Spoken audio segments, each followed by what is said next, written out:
Okay, welcome back to the Normal Sports Show. My name's Kyle Porter. Got a fun guest today. We are sponsored by Turtlebox Audio. We'll talk about them here in a little bit, but we got Shane Bacon today. Shane, welcome to the show. Haven't had you on yet. Excited to have the conversation that we're about to have today. Yeah, I think it's an exciting topic you threw our way when I'm texting you, last night at about 9:15 how good Raymond Floyd's major career is. I actually texted Ray Floyd Jr. the same thing after. I was like, dude, your dad was a problem. He's like, man, it is funny. I don't know where your kind of black hole falls in terms of golf knowledge, but I feel like that, like the 80s, real early 90s, like 90, 91, I feel like I have a really hard time contextualizing those guys, in terms of how great they were. I mean, like Tom Kite and Ray Floyd and that level of player. And sometimes when you dive deep in them, you're like, yo, this guy was incredible, like won way more than I thought he did. Yeah, I think there's this, anything before World War II, you're like, I don't know. Like Nothing. maybe like what, okay.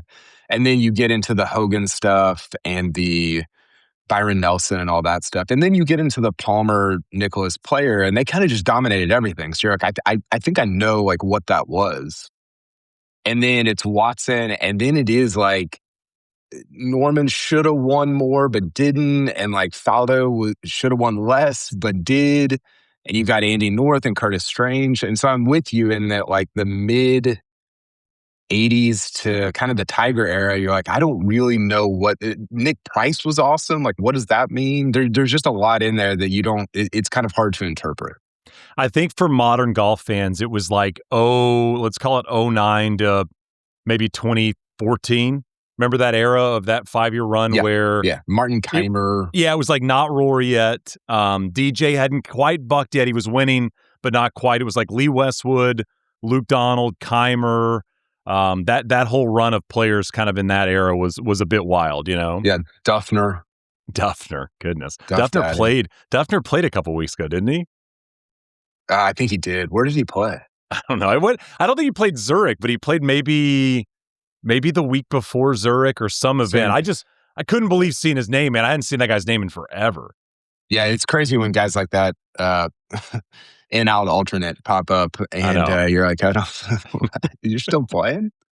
Okay, so let's get into it. The premise for today, I asked Shane, we're kind of between Masters and PGA, so it's very much major season. And I asked Shane to put together a list. We're gonna have a little draft, five players each of guys and we always talk about this, Shane. So I thought it would be good to get it down on paper. But guys whose major total doesn't match how good we think they were. So this can go either way. It can go, you won fewer majors than we feel like you should have, or maybe you won more majors than your record indicates that you should have. So, you can go either way with that. It's kind of, it's probably, I don't know which one's worse for the player. I guess it's worse if you didn't win as many majors as you should have, but that's kind of the premise for today. So Shane, I'm going to give you first pick, and then we'll kind of snake it all the way through till we each get 5.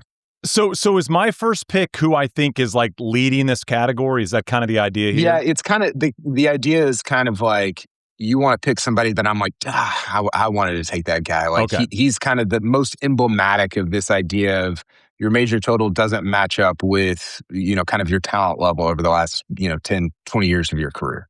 Well, I think to me, the top choice is Greg Norman. I just think with what Norman was able to do in his career, I looked it up. He has 88 professional wins in his career, 20 on the PGA Tour, just the 2 majors, both of them Open Championships, 86 and 93. Finished second famously at the Masters a whole bunch of times, 86, 87, 96. PGA second twice, 86, 93. U.S. Open second twice, 84, 95. You start to run into, to me, the north of, 2, 3 second place finishes. And then you really dive into what those second place finishes looked like. And with Norman, I mean, we all know 96, but there were so many opportunities for this guy to pick up majors. And the fact that he only won 2 Opens is really wild considering the skill set. It really is. I don't even know. I think golf fans, like if you're 25 and you're just kind of getting into this, I don't know if there's like I don't even know what the comp is where you're like, this dude was, I mean, he wasn't Tiger. Obviously, Tiger is Tiger, but Norman was like, he sort of redefined things in the era before Tiger in terms of fitness and like strength. And he was just, I mean, talk about problem. He was a huge problem. And I don't even know what even, like, do you even have a comp? And it'd be like if Rory won like 2 majors. Yeah, you know who I was kind of thinking about in terms of the comp? I was thinking about it last night. It's almost before this past weekend, kind of what Nelly's done on the LPGA. Yeah. You know, if Nelly would have ended their career with 2 majors, it's like super long, crazy skill set, you know, can kind of dominate golf courses with her power, much like Norman. And let's say Nelly finishes with 2 or 3 majors in her career and wins 35 times on the LPGA Tour. Maybe that's the comp. Or if Scotty hadn't had last year and he was just this guy that won a couple times at Augusta. But yeah, it is hard to find a modern example of this. And we'll get into some modern names, I'm sure, in our list. But, you know, Norman, you know, Colin Montgomery, famous for not having majors, right? And I don't know if he made your list. I picked people that either had won majors or hadn't. But for Norman, like, he's almost Colin Montgomery in that era on the European tour, but more of a worldwide figure. Yeah, totally. Okay, I'm gonna go with Johnny Miller as my first pick. I had him on the list. Yeah, I think it's one of those things where you don't, even you and I mean, we've covered the game for a while now, and I don't think we really understand like how good he was. He won 2 majors. Obviously had the famous round at Oakmont. Should have won more. I mean, he was the type of, and he's said this, you know, he had a quote. I looked this up. I think it was in Golf Digest. He said, "I choked so many times over the years that it's a joke," which is it's a very Johnny Miller quote. That is good. Which I appreciate that he would say that about himself before saying it about all the people that he commentated on. I want to read this story real quick. This is one of the main things I looked up, Shane. It's a story from his book called "I Call the Shots." It was ghostwritten by Guy Yoakum of Golf Digest, who I think is an amazing writer, interviewer, all that stuff. So it's this outing that Johnny Miller, Greg Norman, and Duffield Waldorf were, Craig Stadler were at in whenever, the 80s. I don't exactly know what the date was, but they were hitting all these shots for people like this audience on the range. And they were hitting a bunch of shots, like showing what they could do, working the ball. Stadler went first and hit some really cool shots. Norman went after him and just kind of dunked all over him. Like, Norman was probably the best player in the world at the time. And then I'm going to read this last part because Johnny hit last. So it said, he'd been chatting with someone in the crowd and blithely ignoring what Norman and Stadler were doing. The way he strode past Stadler and Norman, seated in their collapsible chairs, was memorable. He looked at them dismissively, if not downright arrogantly, walked that imperious walk of his, kicking his feet out with each step, his legs straightening before they reached the ground. Miller asked the distance to the pin, and then he proceeded to show Stadler, Norman, and the rest of us what serious ball striking was really about. He hit low, crew-cut, high screamers that made a divine noise you don't hear in golf balls anymore. He hit 3 low ones like that, each tearing out a deep chunk on the green, skidding to a halt inches from the hole. I can hit it high with this tour edition too, he said. And he hit a series of high floaters that didn't spin at all, but plopped dead next to the stick.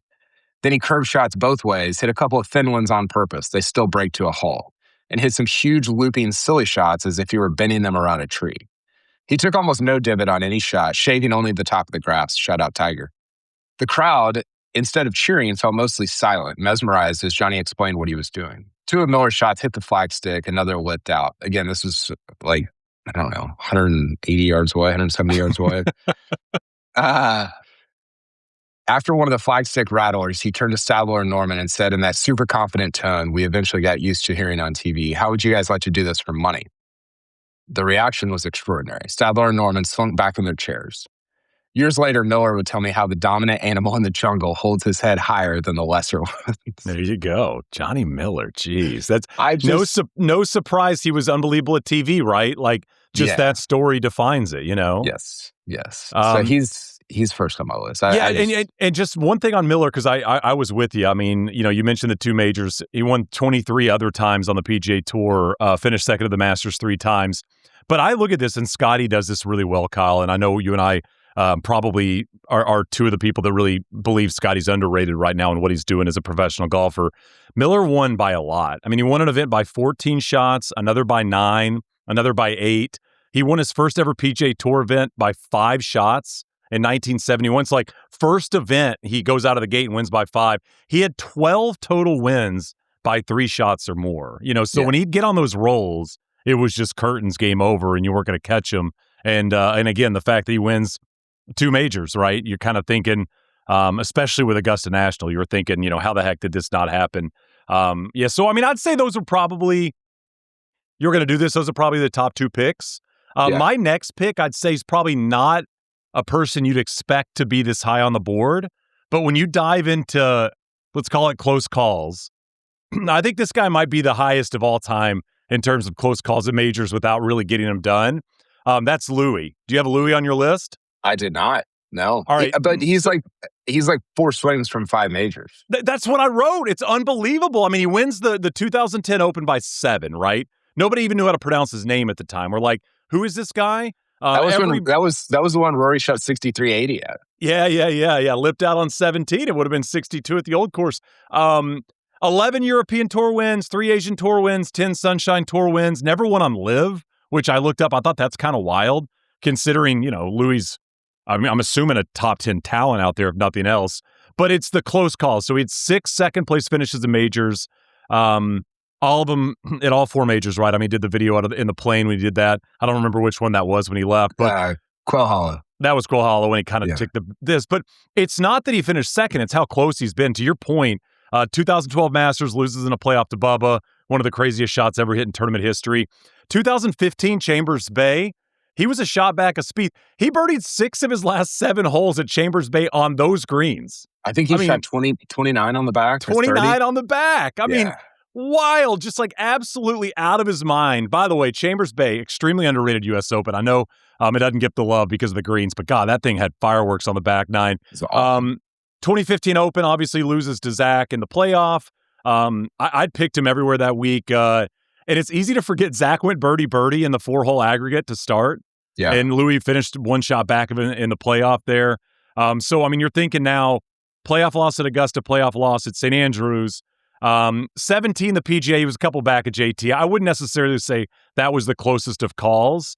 But Phil at Kiowa, I mean, loses by 2 there in 2021. So you've got one of the greatest shots in Masters history that beat him. And then you've got a guy that was 50 years old that turned the clock back and just was blacked out for 4 days because of coffee and played out of his mind around a golf course he shouldn't play well at. And then 2021, Rahm goes birdie. First time since 82 at a U.S. Open, somebody goes birdie to win by 1 over Louis there at Torrey. So you nailed it. I mean, 2 or 3 bounces or a roll away from probably having 3 majors, maybe 4. I mean, very close for Louis. Yeah, and it's extra painful because the 2 playoff losses are Augusta National and the old course. St. Andrews, yeah. And so you're like, oh, you could be, I can't remember there's 3 guys that have done it. I think it's Faldo, Mickelson, Tiger, maybe that have won both of those. Maybe Hogan also. I think Zach's on there too. I mean, he's won. Yeah, don't forget about our guy here. Don't forget about ZJ. I'm trying to forget. I remember the 2021 at Torrey. Did Louis hit it in the canyon on 17, or he came close to it, or something? Maybe.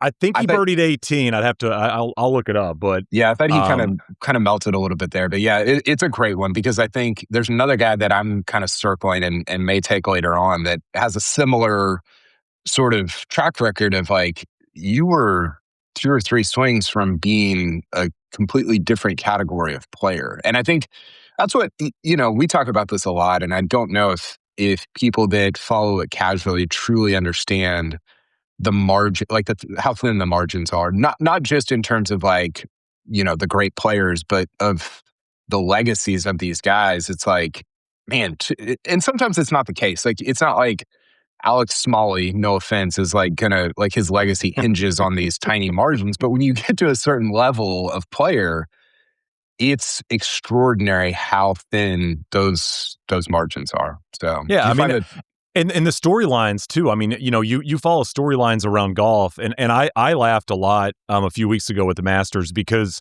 obviously there was an enormous amount of stories and videos and all that stuff about Rory winning the Masters, right, and completing the career Grand Slam. And you think about like one missed putt, or if Justin Rose makes that putt in the playoff.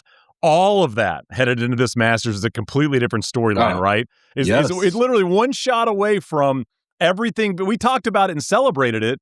But if one shot goes different down that stretch after a couple of those collapsible swings, it's like we are absolutely dissecting the 2025 Masters as one of the great collapses in golf history. And then one putt goes in and we celebrate it. It's like that. Yeah. That's how small it all is. It's crazy, and it's another example of why the whole game is putting yourself in that position a bunch of. I remember Totally. I remember Solly said in 2025, he's like, I mean, I can't remember when he said it about Rory, but he's like, I mean, nothing can hurt as much as Pinehurst hurt. And you're like, hold my beer here, my friend. Let's see what he can do down the stretch. Okay, speaking of people putting themselves in position a bunch and not capitalizing, I've got Sergio Garcia with my second pick. Mm-hmm. Yeah. I just, the number of top 10s, the number of 13 top 5s, Shane, in major championships, which is, I mean, if you're a regular tour pro, like to play in 13 major championships is a lot. He's got 4 runners up, 2 third places, 13 top 5s, 23 top 10s in 103 events. And, the majority of these, he hasn't finished in the top 10 since winning the Masters in 2017, which is pretty crazy because he wasn't that old when he won it. So a lot of these were, you think of 99 PGA, you think of 07 Open Championship, obviously. A bunch of contention at the Open. The 2014 when Rory ran away at Hoylake, not super in it late, but he was there. And yeah, I think he is somebody who's, I said this probably 6 or 7 years ago, and I don't necessarily believe it now. But at the time, I was like, you can make the argument that Sergio's a better golfer than Rory. Rory's a better hitter, and he has more power, and he does a lot of things. He's more probably consistent than Sergio. But just in terms of pure, like, can you hit a bunch of different shots? You could have made, I don't know that I would have, but you could have made that argument. And I think it's easy to forget that now that he's kind of petered out in the lid stuff or whatever. But one major for that talent level is just, I think it's disappointing. It is so wild to me, the amount of marquee names on the European side in our era and the era before that didn't win Open championships. I mean, you think about Colin Montgomery and Lee Westwood and Luke Donald and Ian Poulter and Sergio and Justin Rose. It's like, go down the list of these players that were like the names on the European side of the game that didn't win an Open championship. And then you kind of lean into this era, right? Rory has one. John Rahm's still looking for his first. Like, the Europeans' biggest major championship is the missing piece across the board with these guys, Well, and you think about, what is it? No English guy has won the Open since Faldo. Is that right? Right. So you look at Rose and, you said Poulter and Fitz, all these guys. And yeah, it's a great point. And especially, I think it'd be different. I was just writing about the Jim Furyk Ryder Cup stuff. It'd be different if they were like not playing well at other places like Ryder Cups and other majors. And you're like, they destroy there. Like, what's, it is, that's a curiosity. It's interesting. I'm intrigued by who's going to be the Englishman to kind of break that streak of not having won one since, I think it was Faldo in 1990 or 91, whatever. That's so crazy to think again, like how many of these guys were awesome. Like so many of these guys were awesome and dominant and best players in the world kind of level player. And then it's just like, nope, just can't get it done. I'm going to go, my next pick, I'm going to go the other way. So we've got a couple of great careers left, less majors. I'm going to go with a guy that has been a part of our television golf coverage for 25 years, 30 years, maybe longer. Andy North, 2 majors, okay? Yeah. 1978, 1985 U.S. Open. So he wins 2 U.S. Opens in his career. I think he had 3 total wins? One other PGA Tour win in his career. So that, and he had one other top 5 in a major outside of the 2 victories. So, hey, if you're going to catch fire at the right time. I mean, you think about rolling like on the side of the world I live in, right? I think, and I'd love to do this with you at some point, maybe in the next couple of years, of like, what 1 week stretch of somebody's career changed the next 30 years of their lives. And a lot of that is TV, right? It's like, you think about Trevor Immelman, right? Who's incredible on TV. I mean, Trevor winning that Masters not only obviously makes him a Masters champion and, puts him into an elite level of player, but it also allows him this opportunity to lean on a skill set that he's so good at, right? And you think about an Andy North or like Craig Perks winning the Players, right? Craig Perks has been doing TV in an excellent fashion for 20, 30 years. A lot of that, I'm assuming, is because he had that title on his resume. Andy North, I feel like, is a perfect example of that as well. Is, you win 2 U.S. Opens, great time to do it. Incredible accomplishment, winning 2 of them. Didn't really win much outside of that, didn't need to. And he's rolled this into a completely different career on the back end. Yeah, I think of Paul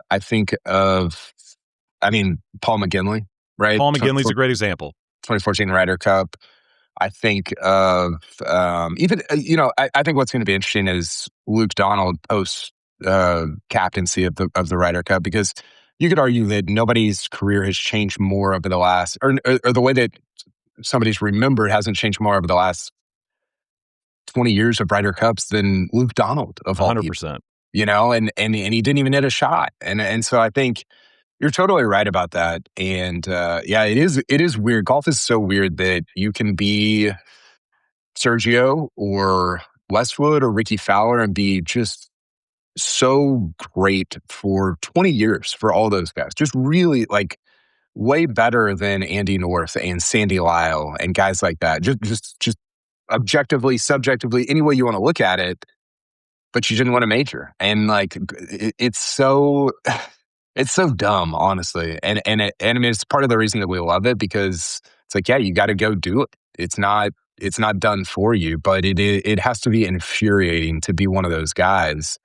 And to look at Andy Norris, 2 U.S. Opens, and be like, I was so much better than that guy. Yeah, I mean, for sure. Or like, a guy that didn't win a U.S. Open, sitting around going, how did he get 2 and I didn't win 1? But I mean, like you said, you got to count them up, right? I mean, you can go out there and bet whoever you want to bet on the golf course, and if you don't beat them, you're going to lose money. I mean, it's the beauty of golf to me that makes it so fun to watch individualized sports. Is like, Federer somebody might lose on his side of the draw that helps him in terms of his path to the championship. That is just simply not the case in golf, outside of maybe a Thursday, Friday tee time in an Open Championship where the weather's bad. But again, you're still playing the golf course, not necessarily playing the guy on the other side of the golf course draw. Yeah, like Fed doesn't win the Grand Slam or the all 4 Grand Slams if Nadal doesn't miss Roland Garros in, I think it was 2009, 2008, whenever it was. And that doesn't happen in golf. I'll give you $1,000 if you can name anybody that finished T2 to Andy North in 1985 at the U.S. Open. No chance.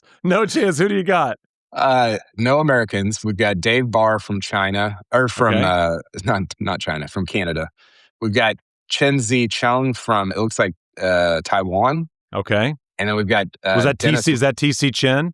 TC. Oh, it's TC Chen. Yeah, yeah. Double chip. Yep. TC. Yeah, that's on me. And we've got Dennis Watson from Zimbabwe.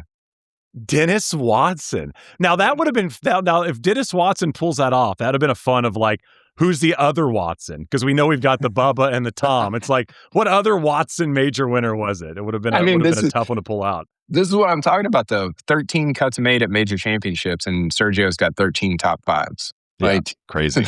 It's insane. Okay, my next one, and this is one of the guys that sort of kicked off this exercise for me in my head and made me want to put it down on paper, put it on a podcast, whatever we're doing. I'm going to go with Adam Scott. Yeah. And, he's still playing, so I reserve the right to change this over time if he does go on to, win an Open Championship or win another Masters or whatever it is. But I think part of it for me, Shane, is you get guys like him, and he was in that, he wasn't quite the Rory. I mean, Tiger's in a class of his own in terms of what the hype was at 19, 20, 21. Rory was right behind him, like maybe a tier 2 guy in terms of what the hype was. But Adam Scott was pretty close. I mean, he wins the Players at such a young age, and you're like, man, this guy's built to be a great major player for a long time. And he played in like 100 majors, or he has played in 100 majors in a row, or whatever it is. And he's only got one, and you're like, crazy. How's that the case? I mean, 2012, obviously at the Open with Ernie Els winning.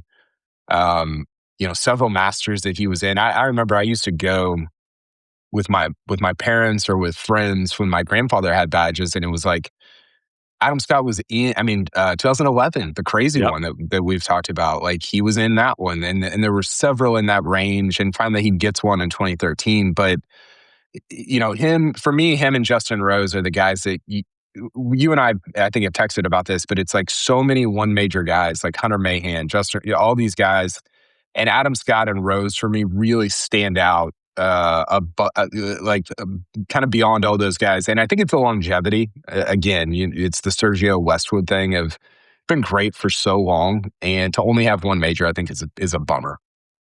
I mean, 33 pro wins. I think, and I don't know which one of these stand out to you. I'm assuming 2016 Masters probably close to the top of your list, but I think that 2012 Open is maybe the most bummed out I ever was watching a golf tournament conclude.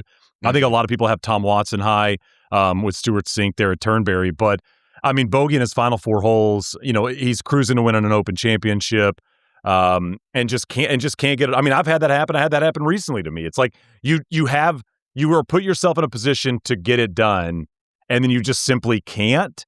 And it wasn't just golf swing, right? It was decision making as well. I mean, he hits driver on 18 into that cross bunker, and he has no shot really there to save it. But I mean, it's interesting. You said, maybe he's going to have an opportunity. I think Justin Rose obviously is higher on the list in terms of who I think might win a major, over the next 4 or 5 years in their mid 40s. Adam Scott last year at Oakmont was so impressive for 3 rounds, played so bad in that final round. And you almost see it on his face. Like Adam Scott's got that Rory thing where you can actually watch him struggle with the pressure, Yeah. Yeah. And he has the thing where when he is going good, he puts the shades on and he's kind of like, he's very humble, but he like walks around like I'm the baddest dude out here. And it's fun to say. Honestly, like it's almost worse to go bogey, bogey, bogey, bogey than the Vanderbilt thing. Because the Vanderbilt thing, 100%. You can kind of write it off of like, yeah, things went downhill and like it just spiraled and like it just moved quickly. But to go bogey, like 4 bogeys in a row to lose. I mean, she was up. So after everybody played 14 at Lytham in 2012, he's 10 under. Ernie Els is 6 under. Nobody else is better than 3 under. Tiger and Thomas Aiken were 3 under. And Ernie finishes, he plays the last 4 and 1 under, and obviously Adam Scott plays him in 4 over and doesn't even get to a playoff. And you're just like, this is brutal. So he's somebody that to me should have, he's a 2 or 3 type talent. I don't know where Rahm ends up, but to me, Scott is like kind of right there. Maybe not quite what Rahm was, but right there behind him. This podcast, like any podcast or music you have going, is best listened to on a Turtlebox. From their small but mighty Ranger to the massive Grande, you can't go wrong with anything Turtlebox produces. We have them set up all over my life right now. Backyard hangouts, youth baseball practice, in the kitchen while my wife and I hold the kids at bay as we try to make dinner. Turtleboxes are littered throughout. You can check them out at turtleboxaudio.com. Yeah, I mean, and my next pick is Rose. I mean, you mentioned those two. They kind of coexist, I think, in this world. Very similar age players. I think similar careers, really. I mean, you got Adam Scott, 33 career wins. Rose has 27 pro wins. Of course, Rose has the gold medal, lone major win, 2013 U.S. Open. Justin Rose, I feel like when you look at his career, won like big events. He's won a FedEx Cups, won gold medal at the Olympics, Memorial, 2 WGCs, FedEx Cup, Pebble, won a Torrey twice, won a Scottish Open. 3 seconds and a third at the Masters. Has gone 28 years between top 5 finishes in majors. Remember that top 5 in 98 as an amateur, T3 this year, and 11th all-time in Ryder Cup points. I mean, I just feel like Rose has been so steady for so long, and it is just kind of wild to think that he's likely never going to win the Masters. You know, I mean, it's like the Weiskopf deal where you're like, wait, you're not going to win one of these things, but you know, I mean, he's going to maybe get one or two more cracks at it, and you've got to have a lot of bounces and putts go your way to get it done. I just feel like Justin Rose is probably our era's Norman to Norman's era's Weiskopf at Augusta, who's not going to get it done, you know? Yeah, it's yeah. And I think the last, I don't know, 5 or 6 years, Shane, have really made us think differently about Rose. It's the last 2 or 3 Ryder Cups where you're like, dude, this guy is, he's hanging on in a way that his contemporaries have not, you know? And 100%. it really has accentuated not just his career, but our view of his career.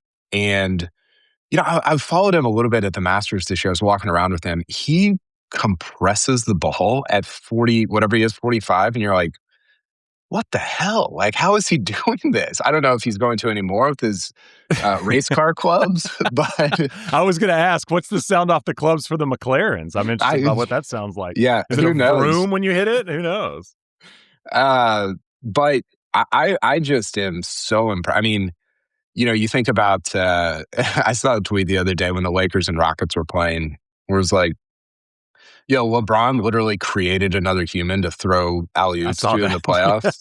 Like, the GOAT debate is over. That's a little bit how I feel about, like, Rose is older than we are. And you're like, this should not be happening. And it's super impressive. And he's another guy. I mean, I had this conversation with LKD, I think in the fall, about how, I mean, Justin Rose is 3 or 4 swings from being Nick Faldo. Yeah. Basically. I mean, 2017 Masters, 2025 Masters. There was an Open in 2018 at Carnoustie. He makes the cut on the number and finishes T2. And you're like, gosh, if you can just get one of those rounds in the, you know, and whatever, we play that game all day. Where was it? Was it Troon a couple years ago where he was in it also when Xander won? So yeah, there's a number of them in there that, he could have won 3 or 4 of these. And I think, you know, again, a little like the Louis thing with Justin Rose is not a lot of like collapsing down the stretch moments. I feel like a lot of moments where he played great on a Saturday or Sunday to give himself opportunities in majors and just got beat. But yeah, I mean, you know, Rose is a Hall of Fame golfer that, you know, is going to be one of the guys in the one major club. And it just feels weird having guys like Rose and Adam Scott in the one major club. They just feel like better players than the likes of which some of the names we've gone over already that have one major or even more than him that didn't come close to what they did in terms of consistency for, you know, 20 years or so. Yeah, I mean, even like John Daly. You're like, Justin Rose is so much better than, you know, people love to talk about John Daly, but it's like, Justin Rose is so much better for so much longer than John Daly, and he's going to probably end with fewer major championships. Okay. I'm going to go in a little different direction. This is a little, I don't know if it's unfair. I'm curious about your opinion on this, because this guy has 3 major championships, but I'm going to go Vijay Singh. And the reason, I looked it up, KP. I looked it up and I couldn't do it. It's funny you say that. I literally last night was like, I think Vijay might fit this perfectly. Well, here's my reason. It's different than the Oosthuizen where it was like all these close calls, or even Justin Rose. It's more so the guys that performed at his level and did what he did over the breadth of his career. It's basically I'm looking at the data golf kind of career data golf points. It's Tiger, 15 majors, Phil, 6, Rory, 6, Ernie Els, 4. Those are your top 4. And then the other one is Vijay Singh, who only has 3. So is that unfair to Vijay? Maybe. But he again, a capital P problem. He won 9 times in a season. And it's a little bit of the Scotty of like, you win so much, but okay, also we got to have the majors. And Scotty's done it so far in a way that maybe Vijay just didn't capitalize on in his era. So I'll hear your Vijay, and I think, are we at 4 now? Is that where we're at? We're both at 4, yeah. All right, so it's interesting because I kind of went the same direction as you in terms of Vijay for my last pick. I was hoping he'd be around. I got Phil on my list. I mean, Phil has 6 major championships, but you think about what Phil did early in his career and how close he came. Obviously, 99 finished the second at Pinehurst. I mean, he had a third at the Masters in 96, a third at the PGA in 94. In 01, 02, 03 at Augusta, he went third before finally getting the victory in 04, finished the second at the U.S. Open in 02, second again, obviously, in 04. All the second-place finishes at U.S. Opens. Has kind of dipped his toe around other majors. I mean, he got beat at that Troon Open Championship with Henrik Stenson, but I mean, I think when you look at the way Phil played in majors, it's not crazy to say he could have got to 10. Yeah. I mean, I know 10's a lot, but I mean, I feel like if he'd have won one of those early majors before 04, we'd have been looking at a guy that a little bit like this Rory win in 25. If Rory goes on to win 3 more majors, including 26, you're like, yeah, I mean, if he'd have won any of those in that middle era of his time, maybe he'd have got to 10, 11, 12 majors, Yeah, I mean, Rory, I've said this before a bunch, Rory and Phil are having the same career. And I think Rory's probably physically more gifted than Phil in terms of hitting the ball. Obviously, Phil's short game surpasses maybe anybody in history, but they're having the same career, and Rory just banked some when he was 22 and 23 and 24. 100%. Phil's run at Augusta from 99 to 2010 is a joke. T6, T7, third, first, 10th, first. T24, that was the outlier. T5, fifth, first in 2010. I mean, finishes T24, and that's like the joke week, right? Yeah. Like top totally. 25. Yeah, he had a bad 2007. That might have been, who knows what that was. Could have been injury, could have been some... Could have been the full button then. Who knows? You never know. Chargers losses. Who knows? Phil is, you've said this, like his longevity is so underrated. And one of the, I honestly think he's still underrated as a golfer. I mean, he played a lot more than Tiger did, but he won at the highest level a lot. Finishes third at a major in 94 and finishes second at a major in 2023. I mean, it's not a lot of guys are capable of, like I've talked to plenty of players, over the course of their careers when they have that great year or they have that great run, right? And trying to maintain that and how hard it is just to simply maintain at this level, considering how deep pro golf is right now. And you're Phil Mickelson. I mean, you've been able to maintain and at times improve in crazy. A 40-year span. Like, I mean, he wins as an amateur on the PGA Tour, right? And I mean, he wins the oldest major winner ever. It's like, I think Phil's probably and as you said, you go back to the pre kind of World War II golfers, but in terms of skill set, Phil's probably a top 5 talent in golf history. And I feel like Phil's one of those guys that if you're really going to look at what his career should have been, quote unquote, again, I think he should have had the career Grand Slam as many seconds as he had at the U.S. Open. And, you're probably thinking 8, 9, 10, like majors probably would have been a better number. Yeah. Yeah, I totally agree. Okay. Your team, I've got my last pick. Your team so far, well, your team in total is Greg Norman, Louis Oosthuizen, Andy North, Justin Rose, and Phil Mickelson. Pretty solid. Andy and Louis, I like that. I don't know if any of those guys will appreciate this, but I appreciate it. There's so many different directions I could go with my last one. I have some names I've written down: Jim Furyk, Dustin Johnson, Faldo was 6, kind of going the other way. Even Koepka. Koepka's career is so weird. I don't think I can put him on this list, but it's bizarre. Sandy Lyle.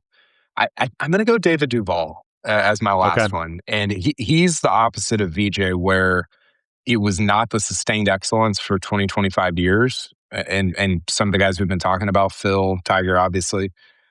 But for that, whatever it was, 3, 4, 5-year stretch, he was unbelievable. Yeah, I mean, it was lethal.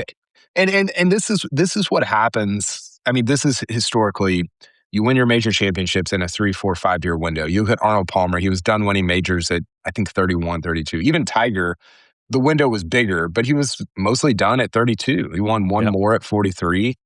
And Duval just didn't. He had obviously had some close calls at the Masters, but he just didn't capitalize on what was I think you could argue one of the hotter 3, 4, 5-year stretches of the last 40 or 50 years.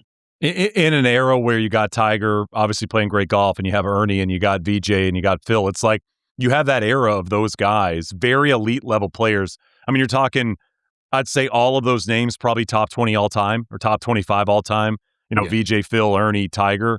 And then you got this guy that just was kind of the second place guy, right? He was kind of like the new age Payne Stewart. He couldn't win. He'd play well and couldn't win. And once he got the taste of winning, he became just a real, as we talked about earlier, capital P problem out on the PGA Tour. And I mean, he was the guy like that I feel like was not scared to play against the guys that were really good. And he kind of wanted to.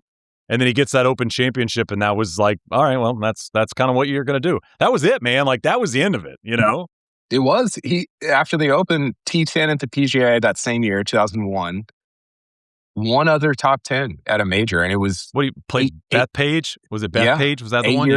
8 years later, and he had 5, 6, 12 missed cuts in there. I mean, that's wild. And so maybe it's unfair to say, like, Duval's major total didn't match his talent. But if you look at that 98 to 01 stretch, everything was a top 5. I mean, it was 2 runners-up at the Masters, a runner-up at the U.S. Open. I guess that didn't come until 2009, but a third, 5 top 5s, 11 top 10s. So, yeah, for me, again, you could go a bunch of different directions. Faldo would be, although Faldo had a lot of top 10s, so I don't know if that's a fair one. DJ is probably up there. I think we'll look back on that one historically. I think DJ's probably an omission on our list that probably, just in terms of how dominant he was and how many times he won, right? Yeah, and I don't know that his major, he did win Oakmont and Augusta, so that's impressive, but I think we'll look back 10 years from now and say, like, oh, that DJ for sure should be on there. So, and Weiskopf, we didn't put on the list. Davis Love, not on the list as well. I had Angel Cabrera as a potential one. 2 majors, 3, like Andy North, 3 total wins on the PGA Tour. Has 3 Euro Tour wins, including the BMW Championship. But I mean, you get Oakmont and Augusta. If you're Cabrera, I mean, that's ticking off some heavy hitters there in terms of what you were able to do when you won. Yeah. Did you have Curtis Strange at all? I mean, I had him kind of like fringy on the list, like probably was never going to be a top 5 guy. Had so many cups of coffee at Augusta. I mean, 85, obviously the one that comes to mind. But, you go, I mean, what was his total PGA Tour wins? Do you have that number there? I had it. I don't have it now. I'm assuming it's probably in the 13 to 15 range. That might be high. I bet it's like 9. Oh, okay. 17. 17. Wow, that's wild. Yeah. Yeah. It'd be interesting also to do this practice on guys without majors, like a Kenny Perry type, which you just don't really remember how many times they won. But like how many guys didn't win a major that you're just sitting back looking at their resume sometime going, my goodness, this guy, I mean, Kenny Perry won a lot as a pro golfer, right? I mean, obviously you got Monty there as well. But yeah, the major number not aligning. The other one I think would be fun to do, KP, at some point is like, what's the perfect major alignment? Like that was my VJ problem, was I was kind of looking at VJ going, 3 might make sense. 3, maybe it could have got to 4, but right around that number. He won 30 times. I know, you're right. Like he probably needed more than 3. Like he's probably more of a 4 or 5 major guy, right? Like Phil and his dominance, whatever it was, 45 wins on the PGA Tour, like, and how many times he got close. It's like, Phil's probably more Tom Watson in terms of the total number when you look at it. Yeah. That's a great call. I think the ones that are going to be interesting to look back on. I mean, I looked at Spieth for like 15 minutes last night, and I'm like, I did too. I don't know. I don't know what to do with this. JT is going to be interesting to look back on. Another one I thought about, man. It's just like you win these 2 PGAs, and it's like. But the problem with JT is I feel like he hasn't really had a real opportunity to win another major, outside of the 2 PGAs. I mean, he's been horrendous at Augusta National. It's just like hadn't played great at Open Championships. It's just like, is that going to make sense? The 2, like the Spieth is not getting better with age, right? I know. The less his win total goes up. I know. Well, the JT even, I mean, you look at his expected wins. Data Golf has this expected major wins number based on how many strokes gained what your strokes gained number was in a major week. And JT's is the lowest of anybody that has 2 majors in recent years. Matthew Wolff has a higher expected wins at majors than JT does. Because man, Wingfoot what he did at Wingfoot. Yeah, exactly. Okay, last thing, and then I know you got to go. The Data Golf career points, these are the highest guys that don't have a major. So names that you'll probably recognize. One that I think we forgot about, but Lee Westwood, Okay. Steve Stricker is the Is one. it, wait, is Westwood number one on the list? He's yes. He is 19th all time in data golf points. So number one of all the guys that have not won a major championship. Steve Stricker is one that we haven't mentioned. He won 12 times on the PGA Tour, no major championships. Scott Hoke, Colin Montgomery, Matt Kuchar, Kenny Perry, Paul Casey, Luke Donald, Ricky Fowler, and he kind of peter off after that. But all names that certainly have been in the mix at majors before.